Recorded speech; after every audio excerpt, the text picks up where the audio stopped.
Hello guys, welcome to my channel. आज मैं आपको इक्विलिब्रियम कांस्टेंट के बारे में बताने वाली हूँ। इक्विलिब्रियम कांस्टेंट को हम लॉ ऑफ केमिकल इक्विलिब्रियम भी कहते हैं और इसी सेम लॉ को हम लॉ ऑफ मास एक्शन भी कहते हैं। तो सबसे पहले हम इसको एग्जांपल से समझते हैं, फिर इसकी डेफिनेशन समझेंगे। देखो, for a reversible reaction reversible होना चाहिए। रिवर्सिबल यानी कि इसमें दो एरो होना चाहिए, राइट। तो इसका मतलब रिवर्सिबल यानी कि जो रिएक्टेंट है वो प्रोडक्ट में कन्वर्ट हो सकता है और प्रोडक्ट भी रिएक्टेंट में कन्वर्ट हो सकता है। तो मैंने एक रिवर्सिबल रिएक्शन ही यहाँ पर लिया, आप देख सकते हैं। अब यहाँ पर क्या हो रहा है, ए प्लस बी सी और डी में कन्वर्ट हो रहा है, राइट। ये जो आगे स्मॉल लेटर्स लिखी है ना, यहाँ पे कोई भी नंबर हो सकता है, ठीक है ना। ए कैपिटल लेटर लिखा है, दैट इज़ वहाँ पर कोई फॉर्मूला होगा, और जो स्मॉल लेटर्स लिखे हैं दैट इज़ वहाँ पर कोई भी नंबर हो सकता है, यानी कि आगे कोई भी नंबर का मल्टीप्लाई हो सकता है, राइट। तो इस तरीके से ए और बी का रिएक्शन होके सी और डी बन रहा है, राइट। जैसा कि रिवर्सिबल रिएक्शन है तो यहाँ पर रिएक्टेंट प्रोडक्ट में कन्वर्ट हो सकता है, प्रोडक्ट रिएक्टेंट में, राइट। तो अब इक्विलिब्रियम कांस्टेंट क्या कहता है, यानी कि इसका फॉर्मूला हमको क्या कहता है। इसका फॉर्मूला हमको कहता है, अगर के सी हमारा इक्विलिब्रियम कांस्टेंट है तो इसे फाइंड करने के लिए आपको प्रोडक्ट्स का कंसंट्रेशन लेना पड़ेगा और उसका डिवाइड करना पड़ेगा रिएक्टेंट्स के कंसंट्रेशन से। तो मैंने ऊपर प्रोडक्ट लिखा और उसका डिवाइड रिएक्टेंट से किया। ये ब्रैकेट हमको क्या बताता है, ये ब्रैकेट हमको कंसंट्रेशन बताता है।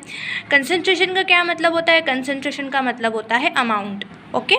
तो अब इन सब की वैल्यू इस फॉर्मूले में रखते हैं। तो जैसा कि केसी लिखा है, अब प्रोडक्ट हमारे पास 2 है तो 2 का कंसंट्रेशन आएगा, राइट। तो सबसे पहले सी लिखा, ओके, और सी का हमने कंसंट्रेशन लगाया। अब जो आगे मल्टीप्लाई हो रहा है उसकी पावर लग जाएगी, ठीक है। तो स्मॉल सी इसकी पावर हो गई।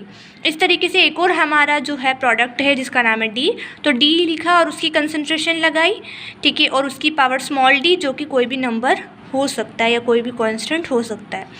ऐसे ही हमको रिएक्टेंट का लिखना है, तो रिएक्टेंट का मैंने सेम मेथड से लिखा है और डिवाइड कर दिया, यानी कि मैंने इस फॉर्मूले में इन वैल्यूज़ को पुट किया है।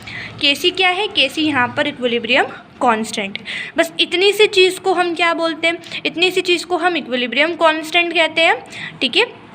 और इसी को ही लॉ ऑफ केमिकल इक्विलिब्रियम या लॉ ऑफ मास एक्शन भी हम इसी को कहते हैं। मतलब आगे जिस चीज़ का मल्टीप्लाई हो रहा है उसकी हमको पावर लगानी है और पहले प्रोडक्ट का कंसंट्रेशन लगाना और उसका डिवाइड हमको करना है रिएक्टेंट के कंसंट्रेशन में, ठीक है। अगर इन इसकी वैल्यू हमने रख दी और इसकी वैल्यू हमने रख दी तो बीच में कुछ भी साइन नहीं है, दैट इज़ इन दोनों की वैल्यूज़ का बाद में मल्टीप्लाई हो जाएगा, ठीक है।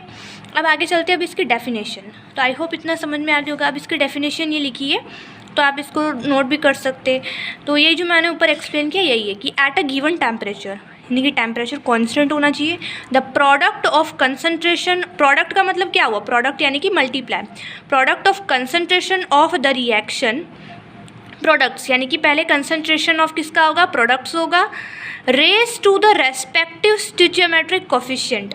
रेज यानी कि इनकी जो पावर है वो इनकी कोफिशिएंट होगी। कोफिशिएंट यानी कि आगे जिसका मल्टीप्लाई हो रहा है तो इनकी पावर वही थी, ठीक है, इन अ बैलेंस्ड केमिकल इक्वेशन। और वो केमिकल इक्वेशन बैलेंस्ड होना चाहिए। ऐसा नहीं आप कोई भी केमिकल रिएक्शन दी है और वो बैलेंस्ड नहीं है तो उसमें ये अप्लाई नहीं होगा, ठीक है। डिवाइडेड बाय द प्रोडक्ट यानी कि multiply of concentration of reactants का कंसंट्रेशन, और उसमें भी same raise to the power of stoichiometric coefficient यानी कि आगे जिसका मल्टीप्लाई हो रहा है उसकी पावर लगेगी एज अ कांस्टेंट वैल्यू, और डेफिनेटली वो कांस्टेंट वैल्यू होगी।